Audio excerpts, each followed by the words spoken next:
ഷിംജിത അറസ്റ്റിലായി അല്ലേ? അങ്ങനെ ഷിംജിത അറസ്റ്റിലായിരിക്കുകയാണ്. കോഴിക്കോട് വടകരയിൽ നിന്നാണ് അറസ്റ്റിലായിരിക്കുന്നത്. ബന്ധുവിൻ്റെ വീട്ടിലായിരുന്നു. അപ്പോൾ ഇതുവരെയും പറഞ്ഞുകൊണ്ടിരുന്നത് അങ്ങ് ദുബായിലേക്ക് കടന്നു, ഏറ്റവും ഒടുവിൽ രാവിലെ നോക്കുമ്പോൾ മംഗളൂരുവിലേക്ക് കടന്നു എന്നൊക്കെയാണ് പറഞ്ഞുകൊണ്ടിരുന്നത്.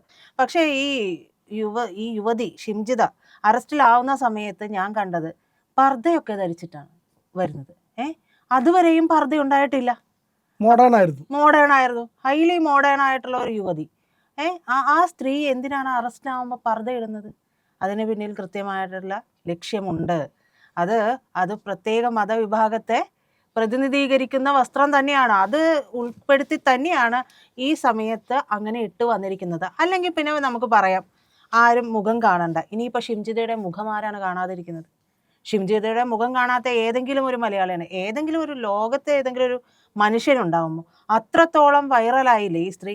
കിട്ടേണ്ട എന്താ പറയുക, കിട്ടേണ്ട ഹൈപ്പെല്ലാം കിട്ടി, ഫോളോവേഴ്സ് കൂടി, എല്ലാം കിട്ടി.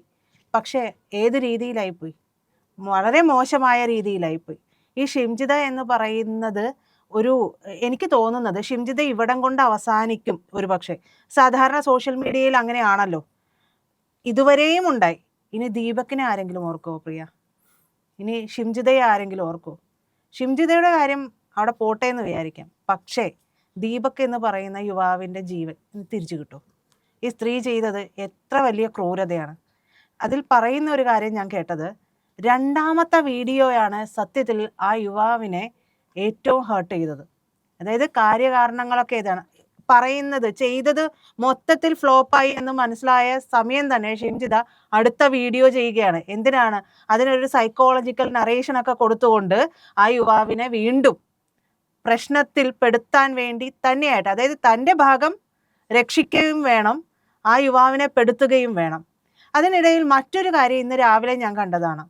ഇനിയിപ്പോൾ നിങ്ങൾ ഷിംജിത എന്ന് പറഞ്ഞുകൊണ്ട് ഒരാളുടെ ജീവൻ കൂടി എടുക്കാൻ വേണ്ടിയുള്ള പുറപ്പാടിലാണോ എന്നുള്ള ഒരു ഫേസ്ബുക്ക് പേജിൽ ഒരു പോസ്റ്റ് ഞാൻ കണ്ടു. അപ്പോൾ പറഞ്ഞു വരുമ്പോൾ ദീപകിൻ്റെ മരണം സംഭവിച്ചു, അത് അരുതാത്തതായിരുന്നു, അത് നടക്കാൻ പാടില്ലാത്തതായിരുന്നു.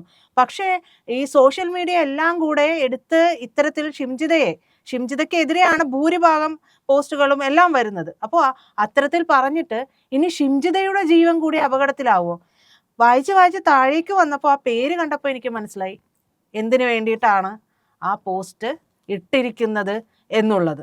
അത് അവരുടെ മതവിഭാഗത്തിൽപ്പെട്ടിട്ടുള്ള ഒരാളെ രക്ഷപ്പെടുത്താൻ വേണ്ടി തന്നെയാണ്. ആ ഒരു രീതിയിൽ വലിയ രീതിയിലൊരു ഹൈപ്പ് തിരിച്ച് ഉണ്ടാക്കാനുള്ള ഒരു ശ്രമം നടന്നു.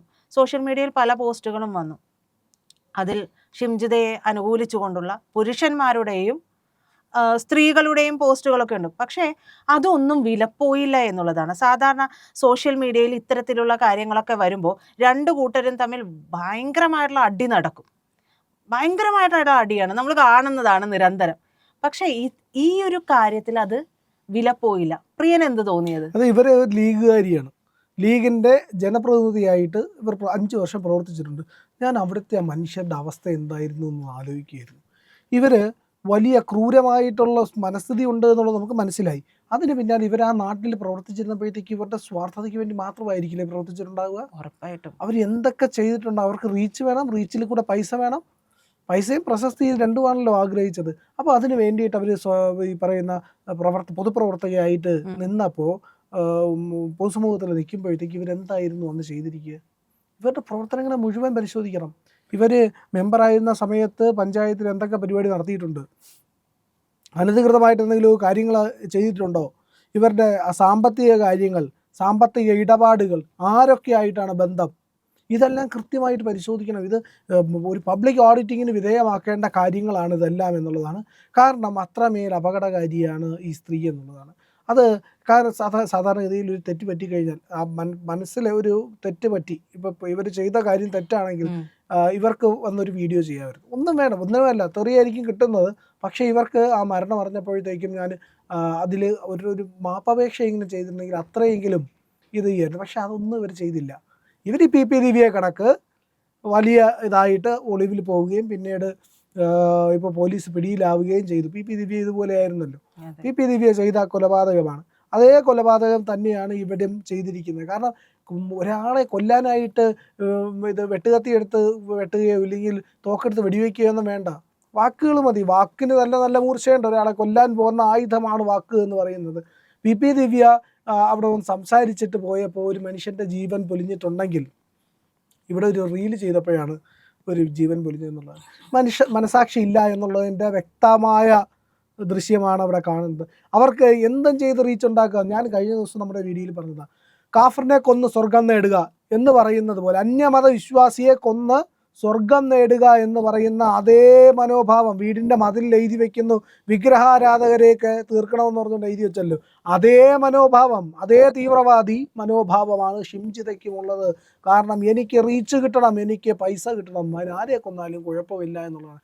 പി ദിവ്യയ്ക്ക് അധികാരം കിട്ടണം, പി ദിവ്യയ്ക്ക് തൻ്റെ പൊസിഷൻ വലുതാക്കണം, അതിന് വേണ്ടിയിട്ട് ആര് മരിച്ചാലും കുഴപ്പമൊന്നുമില്ല എന്നുള്ള നിലപാട്. അവനൊക്കെ ചാവട്ടെ എന്നുള്ള ഒരു മനോഭാവം ഉണ്ടല്ലോ, അതാണ് ഇവരിലെല്ലാം വർക്കായിരിക്കുന്നത് എന്നുള്ളതാണ്. ആ മനോഭാവത്തിൽ നിന്നുകൊണ്ടാണ് ഇവർ മുന്നോട്ട് പോകുന്നത്. ആ മനോഭാവമാണ് ഇവരുടെ രാഷ്ട്രീയം. ആ രാഷ്ട്രീയം രണ്ടു കൂട്ടരിലും കാണാൻ കഴിയും. അത് പി ദിവ്യയുടെ അതെ, ലീഗിന്റെ രാഷ്ട്രീയവും പി ദിവ്യയുടെ രാഷ്ട്രീയവും രണ്ടുപേരുടെ രാഷ്ട്രീയം ഇത്. ഒന്ന് അന്തം കമ്പി, ഒന്ന് ഈ പറയുന്ന ഇസ്ലാമിസ്റ്റുമാണ് എന്നുള്ളത് ഓർക്കണം. ആ ഇസ്ലാമിസ്റ്റാണ് അവരുടെ മതം കൂടി ഇപ്പോൾ ഉപയോഗിച്ച് കാണിക്കുകയാണ്. പർദ്ദയിൽ ഒന്ന് ഒളിക്കാം. 2, അവരുടെ ഐഡൻറ്റിറ്റി അവർ ആ രീതിയിലാണ് കാണിക്കുന്നത്, പർദ്ദയിട്ടിട്ട്. അപ്പോൾ എന്തായാലും ഇതൊരു അപകടം പിടിച്ച കളിയാണ് അവർ കളിച്ചുകൊണ്ടിരിക്കുന്നത്, കാണിച്ചു കൊണ്ടിരിക്കുന്നത്. അവർക്ക് സംസാരിക്കാൻ നിലയില്ലാത്തപ്പോഴും അവർ ആ പർദ്ദയിട്ടിരിക്കുന്നതിൻ്റെ ഉദ്ദേശം എന്ന് പറയുന്നത് ആ പറയുന്ന മതപരമായിട്ടുള്ളതാണ്. മതം സംരക്ഷിക്കുമെന്നവർക്കൊരു ഉറപ്പുണ്ട്. സംരക്ഷിക്കാൻ മതം വരുമെന്ന ഉറപ്പിലാണ് അവർ ഈ പറയുന്ന പരിപാടി പ്രവൃത്തി ചെയ്യുന്നത് എന്നുള്ളതാണ്. വടകരയിലെ ബന്ധു വീട്ടിൽ നിന്ന് ആരാണ് ഈ നരേഷൻ ഉണ്ടാക്കി? ഇവർ ദുബായിൽ പോയി എന്ന്, ഇല്ലെങ്കിൽ അവർ മറ്റേതെങ്കിലും സ്ഥലത്തേക്ക് കടന്നു കളഞ്ഞു എന്നുള്ളതിൻ്റെ നരേഷൻ കൊണ്ടുവന്ന ആര്? ഇവിടുത്തെ ചില മാധ്യമങ്ങളാണ്. ചില മാധ്യമങ്ങളിലൂടെ അപ്പോൾ ഒരു ശ്രമം നടത്തിയിരിക്കുന്നു. അപ്പോൾ ചില്ലറ കോണ്ടാക്റ്റ് ഒന്നും അല്ല ഉള്ളത്.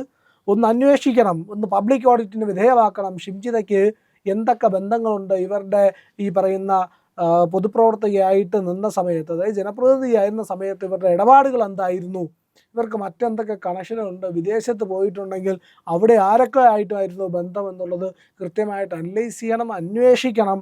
അതിന് കൃത്യമായിട്ടുള്ള ഒരു നടപടി കൂടെ സ്വീകരിക്കണം. ഇല്ലെങ്കിൽ ഇതുപോലുള്ള പ്രവൃത്തികൾ ചെയ്യുന്ന ആൾക്കാരുമായിട്ടാണ് ഇവർക്ക് ബന്ധമെങ്കിൽ അതുകൂടി അറിയേണ്ടതുണ്ട്. ഇതിന് പിന്നിൽ മറ്റാരെങ്കിലും ഉണ്ടോ എന്നുള്ളത് കൂടെ അറിയണ്ടേ. എന്തൊക്കെ കാരണമുണ്ട്? ഈ പറയുന്ന ബസ്സിൽ മുട്ടി എന്നുള്ള ഒരു ഒറ്റ കാരണമാണോ? ഇവർക്ക് റീച്ച് മാത്രമാണോ? റീച്ചിൽ ഒതുക്കാൻ പറ്റുമോ എന്നൊരു സംശയം കൂടിയുണ്ട്. മറ്റെന്തെങ്കിലും കാര്യം ഇതിന് പിന്നിലുണ്ടോ എന്നുള്ളത് സംശയിക്കേണ്ടിയിരിക്കുന്നതാണ്. പ്രിയപ്പെട്ട പ്രേക്ഷകരെ, നിങ്ങൾ ഇന്ത്യ ലൈവിന് നൽകുന്ന പിന്തുണയ്ക്ക് നന്ദി. നിങ്ങളുടെ പിന്തുണ ഞങ്ങൾക്ക് ലഭിക്കേണ്ടത് സബ്സ്ക്രിപ്ഷൻ ആയിട്ടാണ്. നിങ്ങൾ ഞങ്ങളുടെ യൂട്യൂബ് ചാനൽ സബ്സ്ക്രൈബ് ചെയ്യുക. അതിൻ്റെ ലോഗോയിൽ ക്ലിക്ക് ചെയ്ത് കഴിഞ്ഞാൽ ചാനലിനകത്തേക്ക് പ്രവേശിക്കാൻ കഴിയും. അവിടെ സബ്സ്ക്രൈബ് എന്ന് പറയുന്ന ബട്ടൺ പ്രസ് ചെയ്യുക. അതിൻ്റെ ബെൽ ഐക്കൺ അമർത്തി കഴിഞ്ഞാൽ കൃത്യമായിട്ട് നിങ്ങൾക്ക് ഞങ്ങളുടെ നോട്ടിഫിക്കേഷൻസ് ലഭിക്കും. അതുപോലെ തന്നെ ലൈക്ക് ചെയ്യുക, ഷെയർ ചെയ്യുക, കമൻറ്റ് ചെയ്യുക, മറ്റുള്ളവരോട് സബ്സ്ക്രൈബ് ചെയ്യാൻ പറയുക.